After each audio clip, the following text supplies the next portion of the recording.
He spotted her only because the fence line bent the wrong way, as if something heavier than wind had leaned against it. At first he thought it was a piece of cloth caught on the wire, maybe from some wandering cattle, but then she moved her head, slow and steady, like she had been waiting for him. He stopped in the middle of the dry field, his boots sinking slightly into the loose dirt, and she lifted her eyes without lifting anything else. "Don't come closer," she said.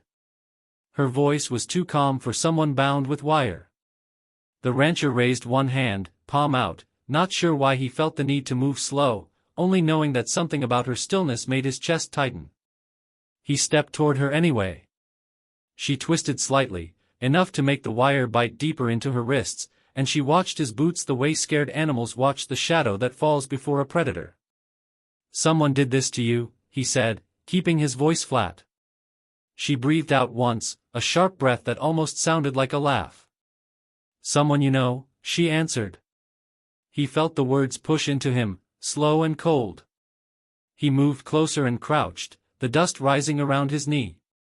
He pulled a small folding knife from his pocket, flicked it open, and kept his eyes on the wire instead of her face. She stared at him anyway, unblinking and waiting. "Hold still," he said. She didn't. She leaned forward just enough for the first strand of wire to scrape her skin, and he felt a strange pull in his stomach when he saw the raw marks circling her wrists. He cut the top loop first. The wire snapped free with a small metallic sigh. She hissed under her breath. "You're bleeding," he said. "You see it," she answered. He cut the next loop, and she swayed, catching herself against the fence. "Tell me who left you here," he said. She ignored the question. "Cut the last one." He slipped the knife under the tightest strand, careful not to touch the dried blood along it. When the final wire snapped, her whole body slumped forward, light as a worn shirt. She caught herself on his shoulder, her breath shaky but steady enough to unsettle him. "Don't fall," he muttered.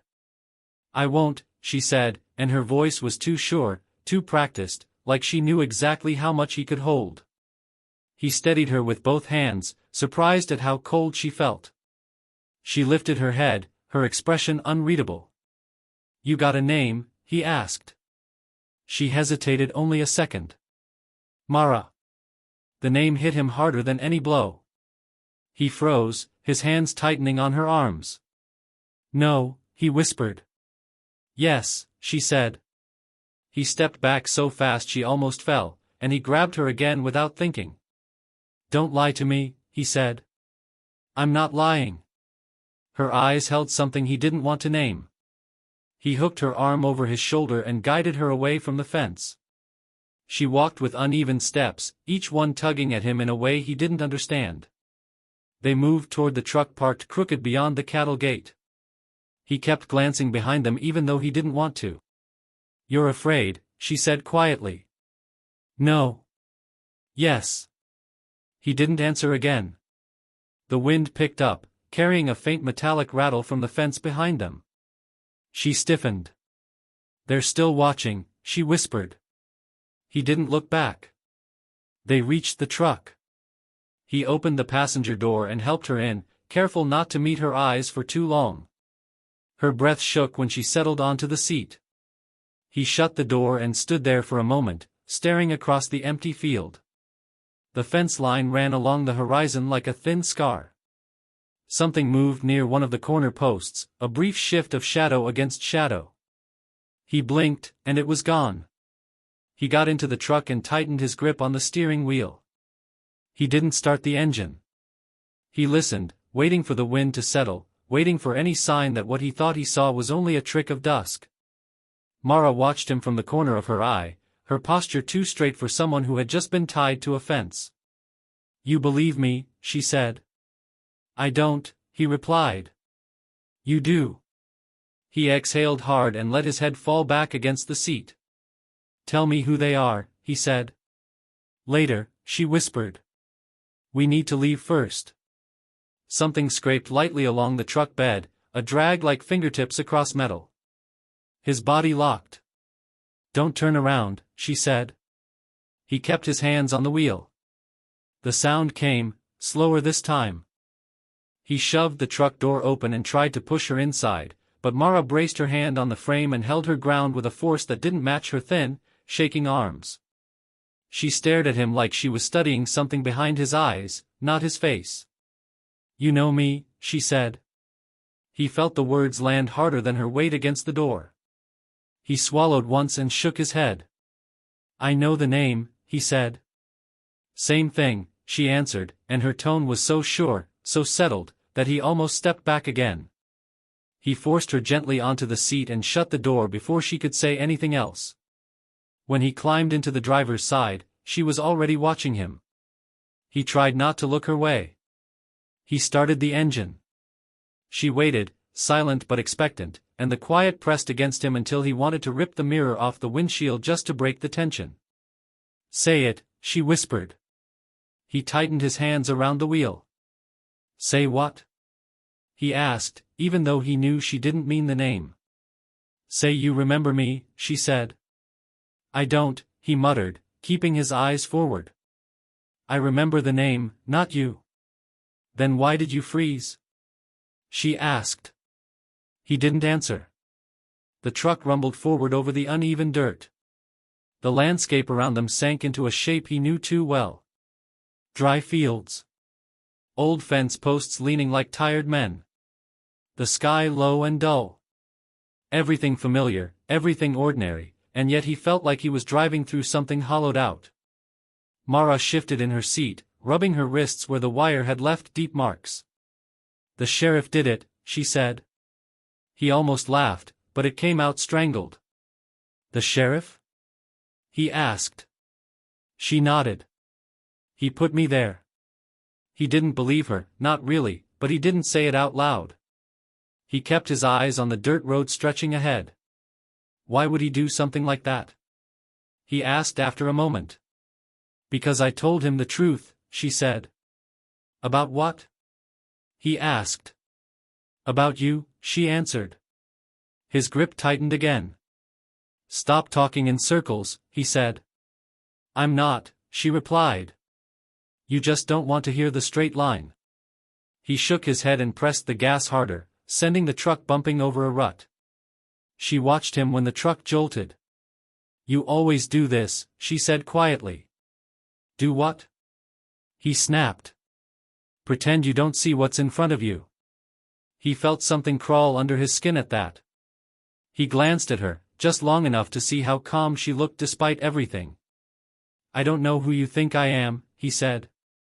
She leaned forward. "I think you're the same man you were back then," she whispered. He slammed the brakes without thinking, the tires skidding across gravel and dust. Her body flew forward, and she caught herself on the dash with a sharp gasp. For a second, the world stood still. "You trying to kill me?"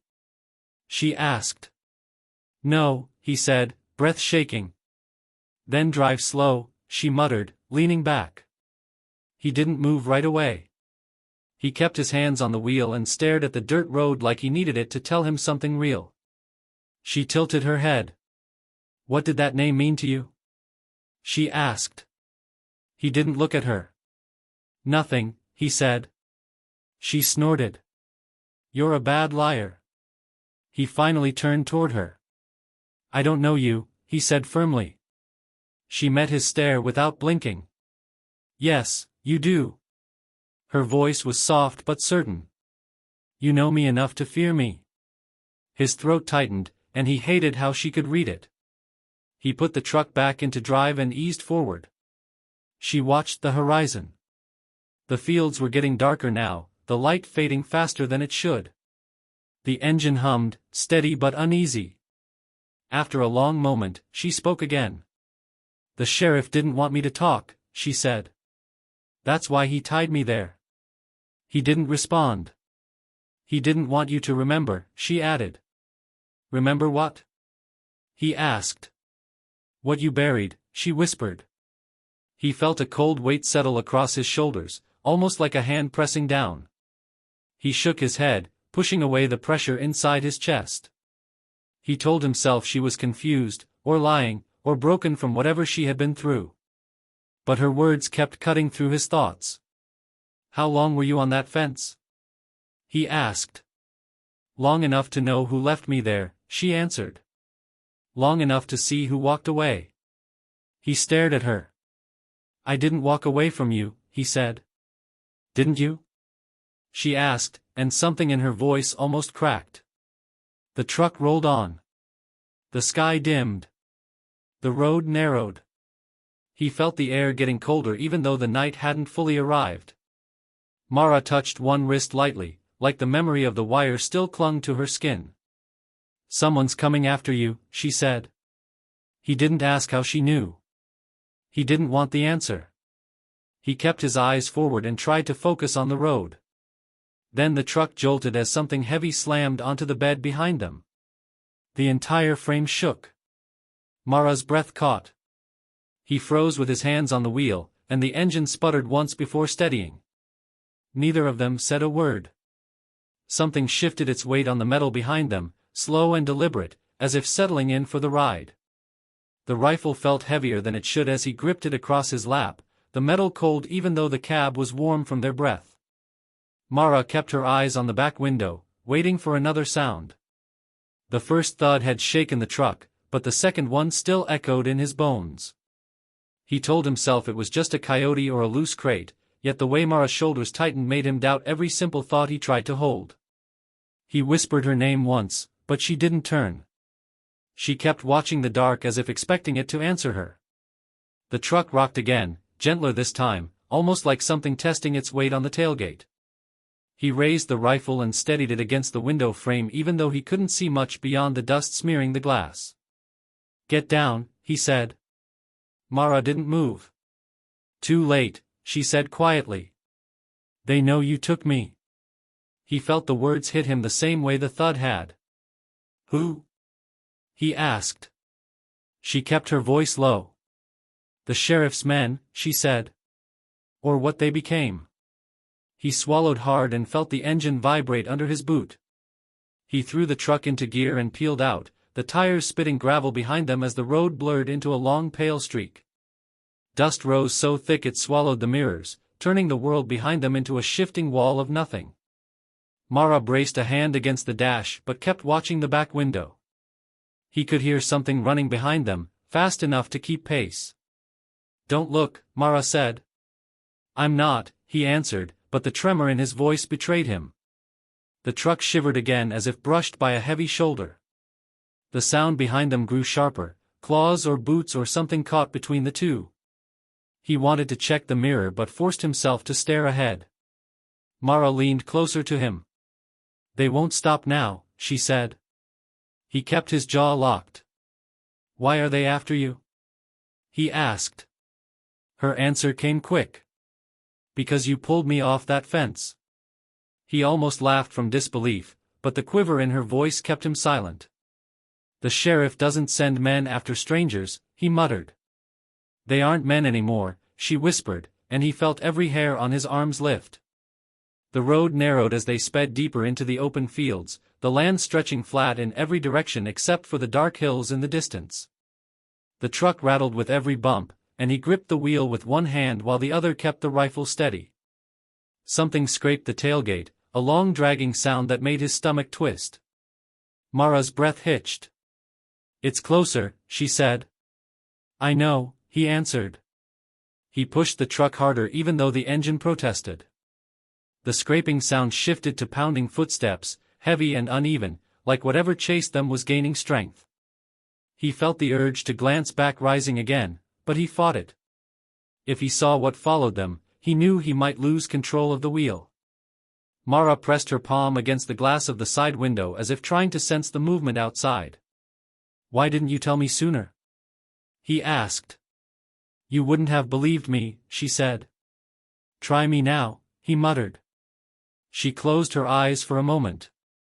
The sheriff changed them, she said. Not with orders. With fear. He frowned at that. What does that mean? He asked. Her eyes opened. You'll see if you look. He refused. Instead he pressed the accelerator again, pushing the truck into a rough sway over the uneven road. The mirrors showed nothing but a spinning cloud of dust, but the sound behind them kept rising. Something let out a strained howl, too human to be an animal and too broken to be a voice he recognized. Mara leaned closer to the windshield. "Don't slow down," she said. "I'm not," he replied. The howl came again, closer this time. He tasted blood where he'd bitten his lip. "If they catch us," she said, "you'll understand everything." He didn't want to. The fields opened wider as they raced forward, the horizon a faint line trembling in the night. The truck's lights bounced over dry grass and old posts leaning like forgotten markers. Mara pointed suddenly, her voice sharp. "There," she said. He followed her gesture without slowing. A glow rose in the distance, warm and steady like a lantern hung outside a ranch house. He felt a flicker of relief even as the footsteps behind them quickened. "That place won't save us," he said. "It's the only thing left," Mara answered. The glow grew brighter, cutting through the dust as they barreled toward it in the dark. He killed the headlights as they rolled up to the empty ranch house, letting the truck coast until it settled against the weeds. The glow from the porch lantern flickered once before dying, leaving nothing but the truck's cooling engine ticking in the dark. Mara reached for the door handle before he told her to wait, and he caught her wrist without thinking. She looked at his hand, then at him, her eyes steady. "Let go," she said. He released her and stepped out first, rifle raised, breath tight in his chest. The night around them felt stirred, like it remembered who once lived here. He guided her toward the porch, the old boards groaning under their boots. The front door hung open by only the bottom hinge, but inside was silence so deep it felt like a held breath. Mara paused as soon as she stepped over the threshold. She closed her eyes, inhaling slowly. He watched her and felt something twist in him. "How'd you know this place?" he asked. She opened her eyes again, unfocused. "I don't," she said. "But I remember the smell." He didn't know what to do with that, so he ignored it and moved farther inside. Dust coated everything, thick enough to show where mice had dragged lines across the floor. He kicked aside an overturned chair and shut the door with his shoulder. The hinge screamed as it tried to hold. He found a rusted iron bar leaned against the wall and wedged it across the door frame until it locked in place. The house felt like it sagged with relief. Mara drifted toward the hallway where old picture frames hung in crooked lines, each one coated in grime. He followed her with slow steps, the rifle angled low. She touched a frame with 2 fingers and dragged them through the dust, revealing a face beneath. She stared at the picture a long moment before speaking. "You smiled once." He stiffened, then brushed past her to check the window beside the frame. The glass had cracked in a spiderweb pattern, the outside darkness pressing against it. "I don't know what you think you're seeing," he said. She didn't argue. She just traced the edges of the photo with her fingertip, the small face of a boy who looked like him staring back through the dust.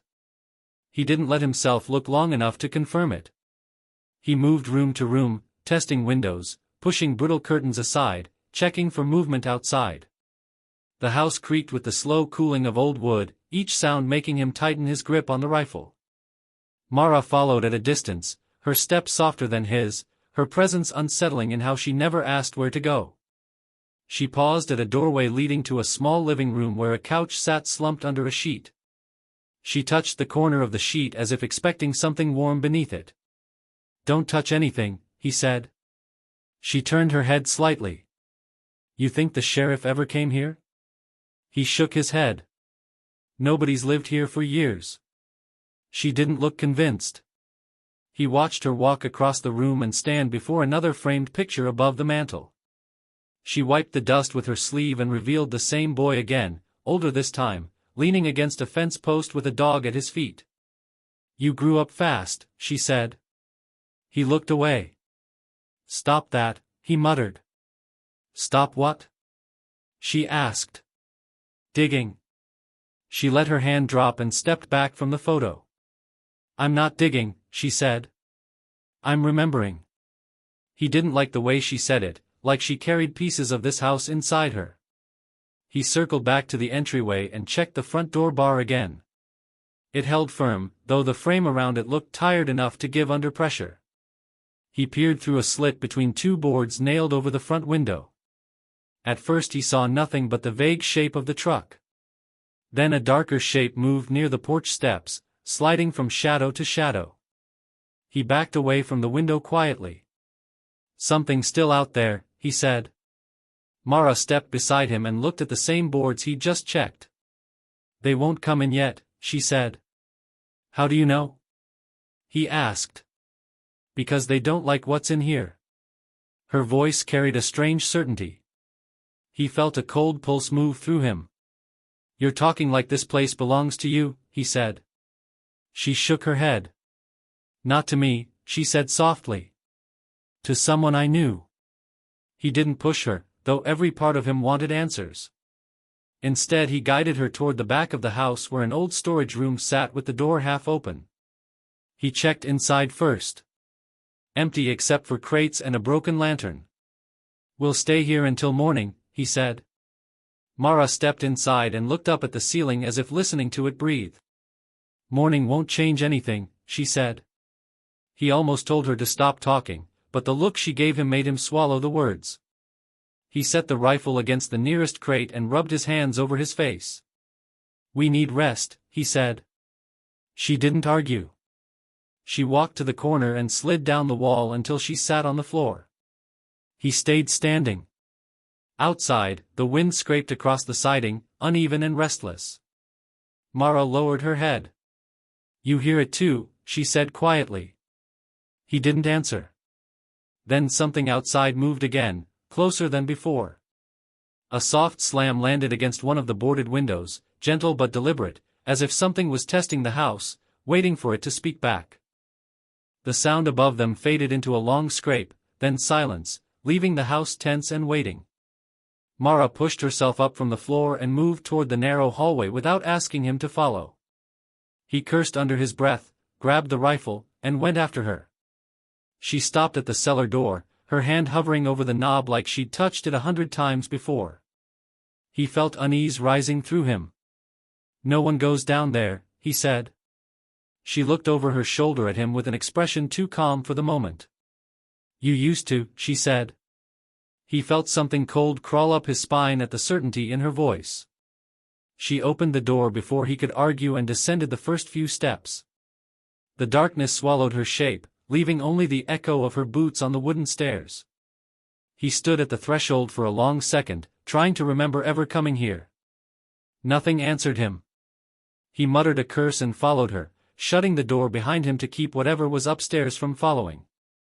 The air in the basement felt heavy and stale as if it had not been stirred in years.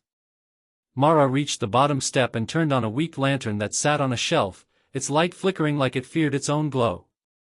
The basement stretched in a long low room filled with old boxes, stacked crates, and sagging shelves.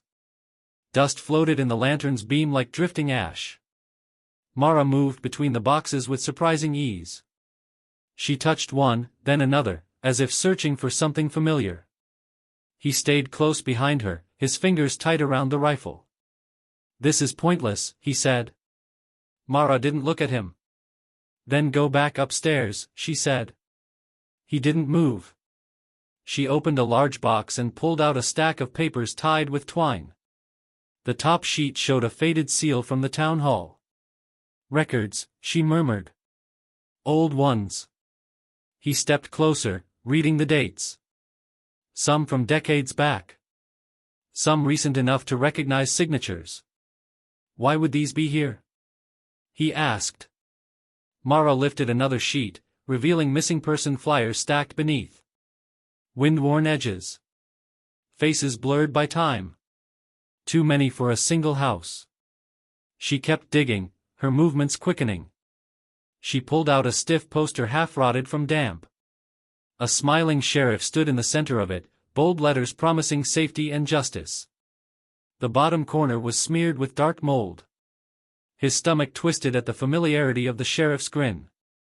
Mara dropped the poster and reached deeper into the box. She pulled out a thick yellowed folder, heavier than the others.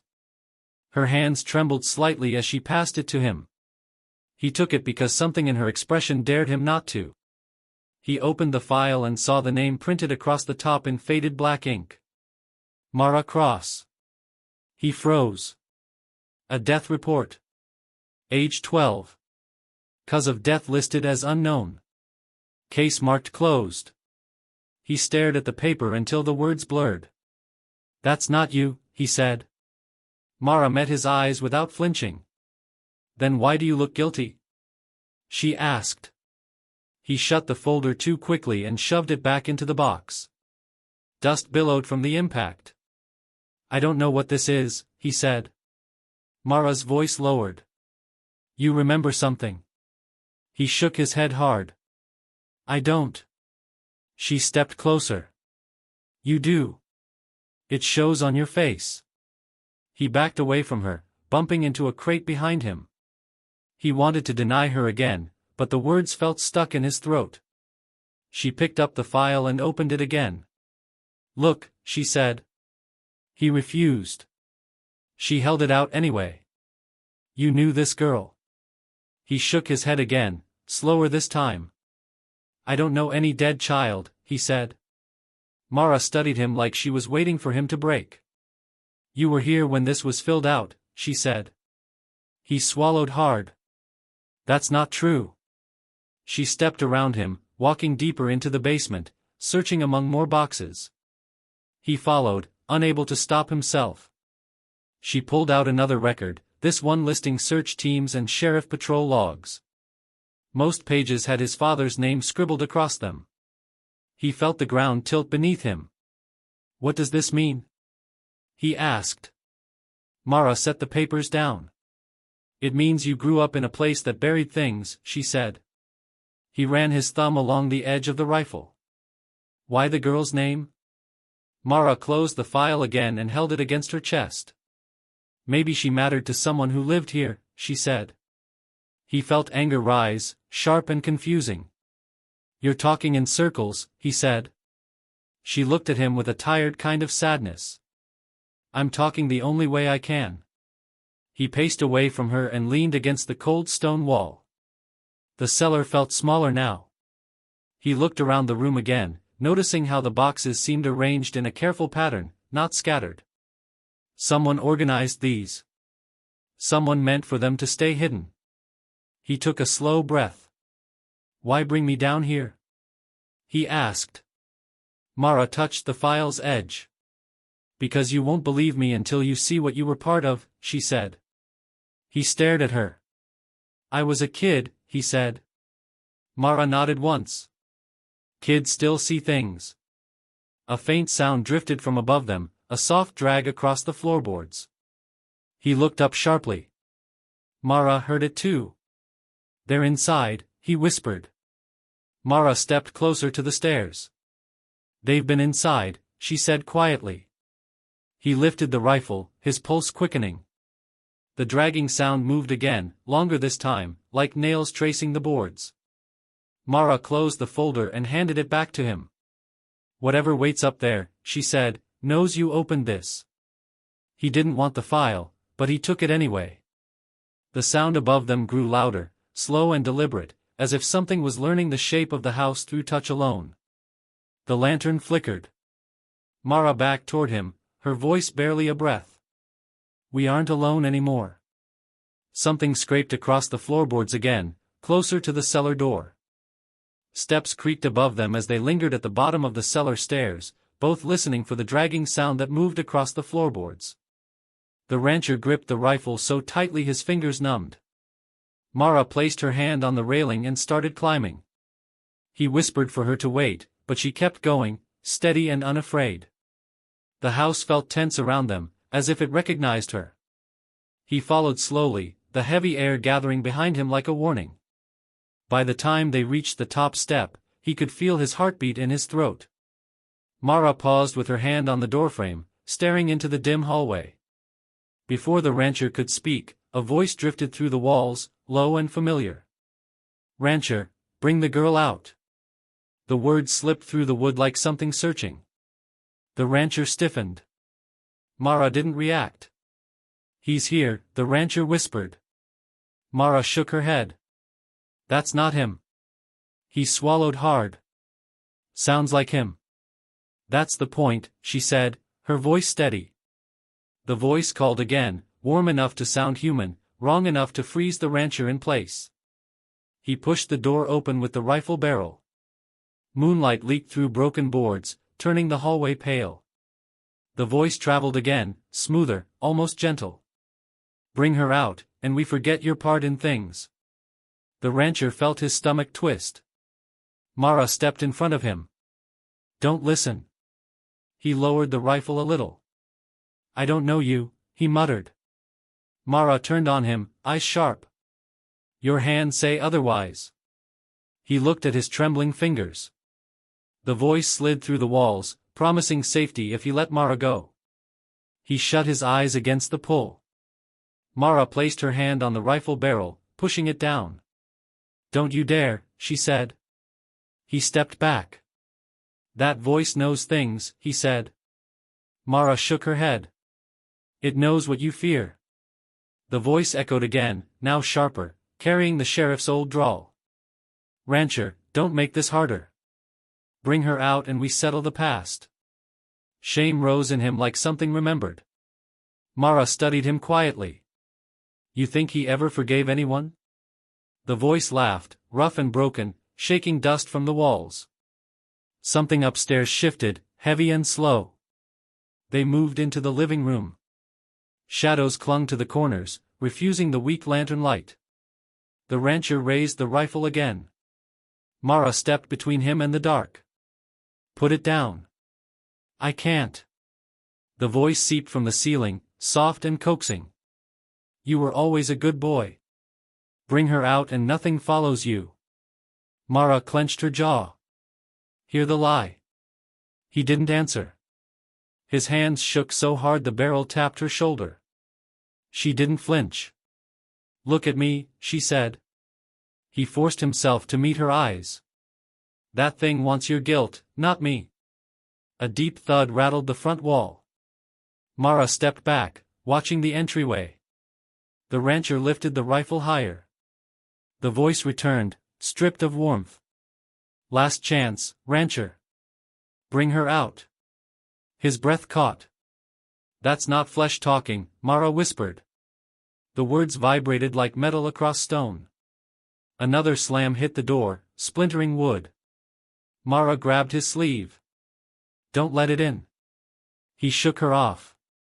I have to. She stayed close as they moved toward the hall. The door shuddered again, bolts straining under the force pressing from outside. A final blow tore the door from its hinges, sending it crashing inward. Dust rose like smoke. The rancher raised the rifle, but his shaking hands made the barrel waver.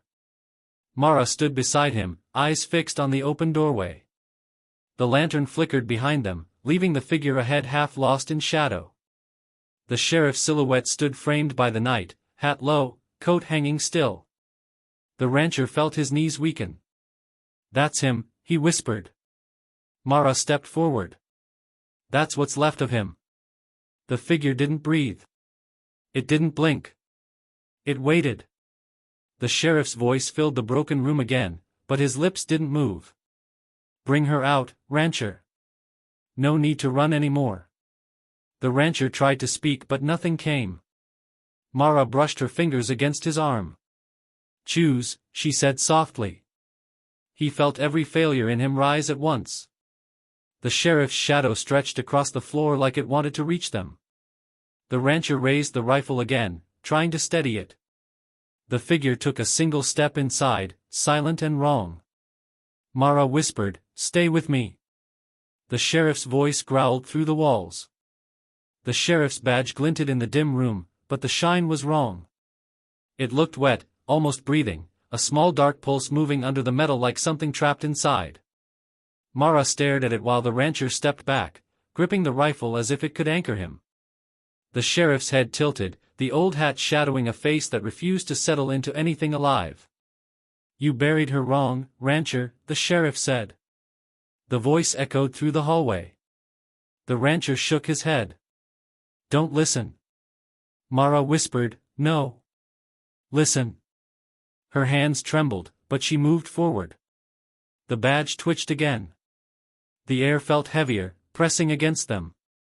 The rancher felt the house watching them. Mara steadied herself with a breath. It lingered. She forced herself closer to the sheriff's shape, her breath shaking as she glanced at the rancher. He avoided her eyes. She felt the truth sit between them like a weight. Years back, she said. You found a girl. Maybe me. Maybe someone like me. The rancher swallowed hard.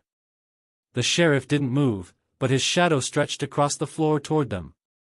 Mara kept talking. You reported it. You did what you were supposed to. Then he came. She nodded toward the sheriff's body. He covered it up. The rancher's voice cracked. I didn't know. You tried not to, she said. The sheriff stepped forward, boots silent on the wood. His voice roughened into something torn. You both left her in the ground like she was nothing. Mara felt tears burn, but wiped them away. The rancher backed up another step. I thought it wasn't my place, he whispered. Mara snapped, it was your place when you found her. His shoulders slumped.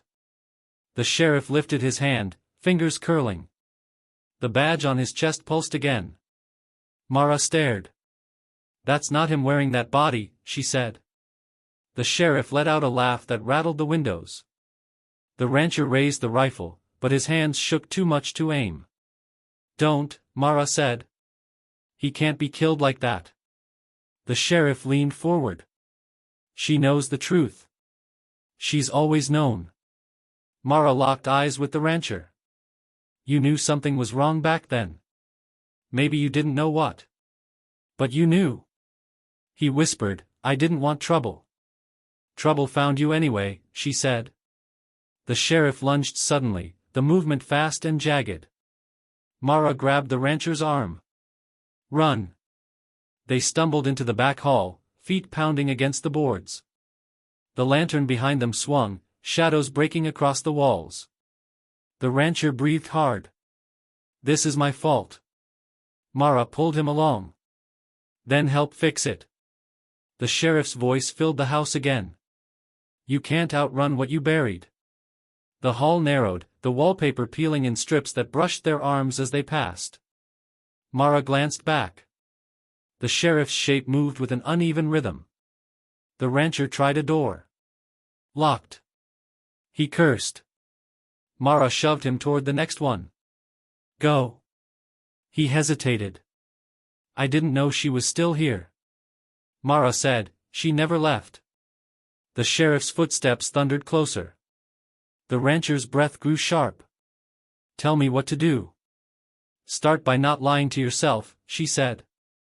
The next door swung open and they slipped inside a small storage room lined with old coats and cracked shelves. They pressed their backs against the wall as the sheriff's shadow slid under the doorframe. The rancher held the rifle tight. Mara whispered, he's feeding on guilt. Yours. Maybe mine too. The sheriff's voice seeped in, low and cold. You ran then. You run now. Nothing changes. The rancher clenched his jaw. I went to the sheriff back then. I did. Mara nodded. And you didn't push when he shut you down. He lowered his head. I was scared. So was that girl, Mara said. You left her alone because he told you to. The truth landed on him. The sheriff slammed into the door, the wood bending inward. Mara gripped the rancher's sleeve. He looked up at her, eyes wide. I'm sorry. Sorry doesn't fix the dead, she said. But it might help the living. The sheriff slammed the door again, pieces of wood cracking loose. Mara scanned the room. There was nowhere to run except back into the hall. The rancher realized it too. He whispered, we can't stay here. Mara nodded. When he hits it again, we move. The sheriff growled outside. The rancher took a steadying breath. Mara squeezed his arm. Don't freeze on me. I won't. The sheriff's weight pressed against the door, the frame whining. Mara counted under her breath. 1. 2. The sheriff crashed forward, splintering through. Move, she shouted. They threw themselves out the side doorway just as the sheriff's full force smashed into the wall where they had been standing seconds before. They burst out of the house with the sheriff's broken voice still shaking the walls behind them. Mara grabbed the rancher's sleeve and pulled him down the porch steps as the night spread in all directions, wide and starless. The rancher stumbled but kept running, his boots slamming against the packed earth. Mara didn't look back. She felt the sheriff's presence like a weight behind them, growing heavier with every step. They cut across the empty pasture, the grass brittle under their feet. The rancher gasped for breath. Why here? Why out this way? Mara kept her eyes fixed ahead. Because the creek is where it ends. The rancher shook his head as they ran. It's dry.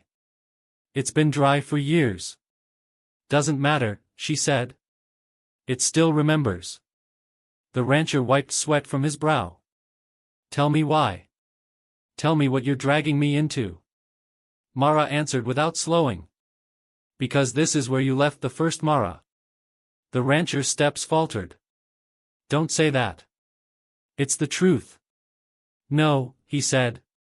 I buried a child. I didn't kill her. Mara finally glanced at him. Her expression was tired, almost soft. You didn't swing the weapon, but you stayed quiet. Quiet turns into rot, she said. The rancher clenched his fists as he ran. I tried to do something back then. You know I did. You tried for one day, Mara said. Then you let fear finish the job. He looked away, breath shaking. The land dipped ahead of them and the dry creek emerged like a scar across the pasture. It cut through the dirt, wide and cracked, holding only shadows and a few stubborn weeds. Mara slowed as they reached the edge. The rancher whispered, "Don't make me go down there." She stepped into the creek without hesitation, boots crunching on the brittle stones. "We're already here," she said. "You've been carrying this for years." He stayed at the rim a moment longer before following her down. At the center of the creek sat a half-sunken gravestone, so worn it barely held letters anymore. The rancher froze at the sight of it. His breath caught in his chest as if the years had suddenly collapsed around him. Mara walked toward it, her steps unsteady now that she was close. She knelt and touched the top of the stone with trembling fingers. The earth felt cold beneath her hand. The rancher whispered her name, but she didn't answer. He fell to his knees a few feet away, hands digging into the dry soil. "I didn't leave her alone," he said. "I covered her. I tried to give her peace." Mara kept her hand on the stone. "You gave her silence," she said. "You let the sheriff bury the truth with her." The rancher shook his head. "I was young. I was afraid of him." Mara finally turned toward him. So was she. He closed his eyes as tears slipped down his face. Mara looked up toward the ridge. Shadows were gathering there, many shapes, moving, holding its breath. The rancher followed her gaze and felt his stomach drop. "What is that?" "They're memories," she whispered. "Or pieces of us. Or pieces of him." The shadows tightened together, forming a darker mass. The rancher's hands shook. "He's coming, isn't he?" Mara nodded. "He always follows the truth." The sheriff's silhouette appeared at the highest point of the ridge, tall and wrong against the sky. His outline flickered like heat rising off the earth. The rancher pushed himself back, sliding in the dust. Mara held the gravestone as if it anchored her. The sheriff stared down at them, hat low, shoulders still. His voice rolled across the land, low and heavy. "You can't outrun what you buried." The rancher flinched at the sound. Mara stood slowly, brushing dirt from her hands. She stepped between the rancher and the sheriff's looming shape. Her voice was quiet but steady. "Listen to me. You need to remember everything before he reaches us." The rancher stared at her, jaw clenched, tears drying on his face. "I don't know if I can." "You have to," she said. "The truth is the only thing that breaks him." The shadows along the ridge crept closer, stretching toward the creek like long fingers. The sheriff took one step forward, and the ground seemed to respond. Mara held her breath. The rancher wiped his face and forced himself upright, legs unsteady. "Tell me what I forgot." Mara looked at him, eyes full of a sorrow he recognized from his own past. "You didn't just bury the first Mara," she said. "You buried what she tried to tell you." The sheriff's silhouette moved again, closing the distance. Mara stepped closer to the rancher. "Remember now," she whispered. "Before he reaches us." Night pressed around them as the rancher sank beside the dry creek, breath shaking like something old had cracked inside him. Mara stayed close, watching his eyes shift as the past slipped back into place. He rubbed his hands over his face and whispered that he couldn't breathe, couldn't think, couldn't hold the truth steady. She waited. He broke. "She wasn't my child. But she should have been." Mara leaned in. "Keep going." He swallowed hard. "Sheriff found her wandering. Said she lied. Said she caused trouble." I looked away. She moved to her knees, putting herself eye level with him, forcing him not to hide. "Say what he did." The rancher's voice dropped until it barely carried. "He beat her. Left her. Told me to bury what he cleaned up. And I did." He shut his eyes like the act itself struck him again. Mara reached out with trembling hands and wiped the tears from his face. "You didn't kill her." The rancher shook his head. "I didn't save her." She held his jaw gently. "You were a scared man under a crooked badge's shadow." He looked at her. "That's no excuse." "No," she said. "But it's the truth." He turned his face away as the sheriff's silhouette shifted on the ridge above them. The figure stepped closer, slow and deliberate, like the land bent around his movement. Mara flinched but stayed firm. The rancher whispered that he couldn't face him. Mara answered softly. "You're not facing him. You're facing yourself." The sheriff reached the edge of the creek, boots scraping stone. His voice carried like gravel dragged across metal. "Confession won't save you, rancher." The rancher lifted his head. "It might save her." The sheriff's figure twitched, as if the words scraped something raw inside whatever wore him. Mara's breath shuddered as she said she wasn't the girl he buried. "I'm what your guilt made of her." The rancher stared at her like the world had tilted. "Then where is she?" Mara pointed to the ground beneath them. "Here." The sheriff stepped closer. "Enough of this. Time to finish what you started." The rancher pushed himself upright, legs unsteady but holding. Mara watched him with something like hope and something like grief. He reached for the rifle half buried behind a broken patch of brush, the one he had dropped earlier in the panic. The sheriff paused at the sight of it. "You think that changes anything?" The rancher leveled his voice. "It changes me." Mara stepped beside him, shoulders almost touching his. The wind shifted, carrying dust across the creek. The rancher felt the weight of memory settle instead of crush. He whispered her name, the real one he had buried with the child and buried again inside himself. Mara listened as he spoke it. The sound carried into the cracks of the earth like something freed. The sheriff snarled. "Don't say her name." The rancher said it again, louder. Mara placed her hand on his back. "Keep going." He said the child had come to the ranch hungry and scared. That she had tried to tell him what had been done to her. That he had believed her for 1 minute before fear made him doubt her. That the sheriff had taken that doubt and turned it into a weapon. The rancher's voice cracked as he said he watched the sheriff drag the girl behind the stables. Watched the sheriff return alone. Watched the sheriff wipe his badge clean. Mara's eyes filled. "And you let him put the blame on her?" He nodded. "Yes." The sheriff's silhouette swelled as if fed by the confession.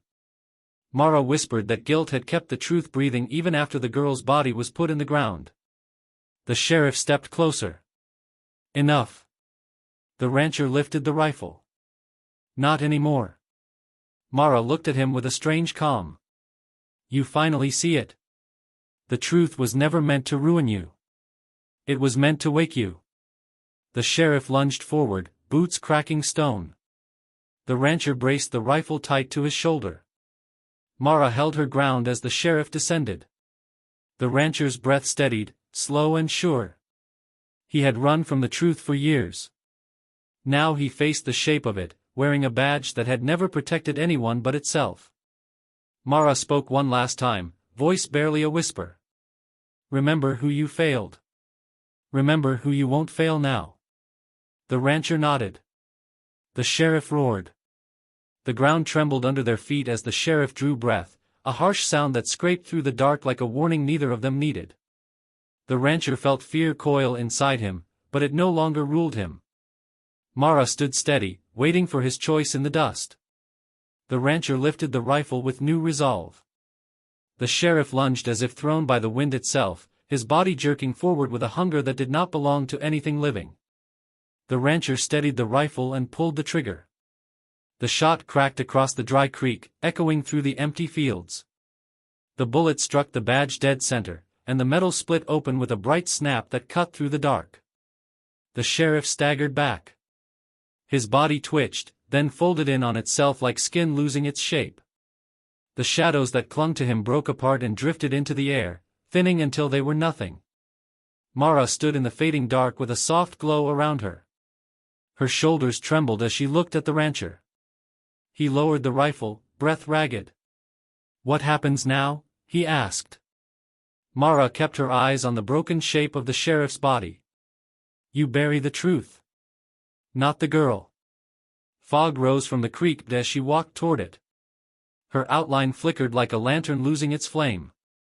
The rancher stepped forward with his hand reaching out. "Stay." She shook her head gently. "I can't." "But she hears you now." He felt his chest collapse as he dropped to his knees in the dust. He whispered apologies until they tangled with the wind, until his breath shook with every word. Mara turned back to him once more, her glow dimming. The creek fog curled around her feet as if pulling her home. The rancher pressed his hands into the dirt. "I'm sorry." Mara nodded, soft and small. "I know." A breeze swept along the creek. It brushed his cheek with a warmth that wasn't from the night. Her final touch. The rancher bowed his head as her outline thinned into the fog. The land grew still. The silence felt different now, less like a wound and more like a breath held for too long. Dawn began to press at the edges of the sky as he pushed himself to his feet. The sheriff's cracked badge lay near the grave marker, the metal still warm from the shot. He picked it up, feeling its weight. It no longer pulsed. It no longer held anything. It was only metal and guilt, shaped into something that once ruled the town by fear. He carried it to the half-sunken gravestone and placed it beside the earth, setting it down like a final offering. The grave looked smaller than he remembered, as if the land had begun to release what it once held. He touched the stone with the back of his fingers. "I won't stay quiet again." The wind moved through the grass in answer. He stood there until the sun pushed up over the far ridge, painting the land in pale gold. The fog drew back into the creek. The shadows were gone. The sheriff's body was gone too, nothing left but the dust. He walked a few steps before stopping again. The weight of the night clung to him, thick and heavy.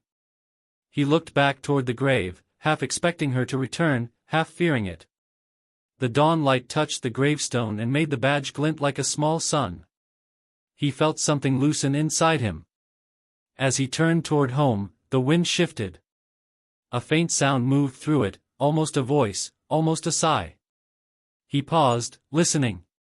For a moment he thought he heard a girl laugh, soft and distant, the way a memory laughs when it finally stops hurting. His breath eased.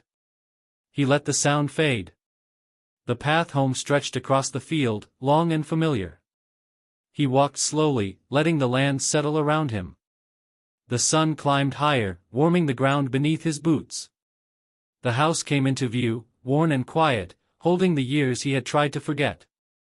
He stopped at the edge of the yard and looked at it with new eyes.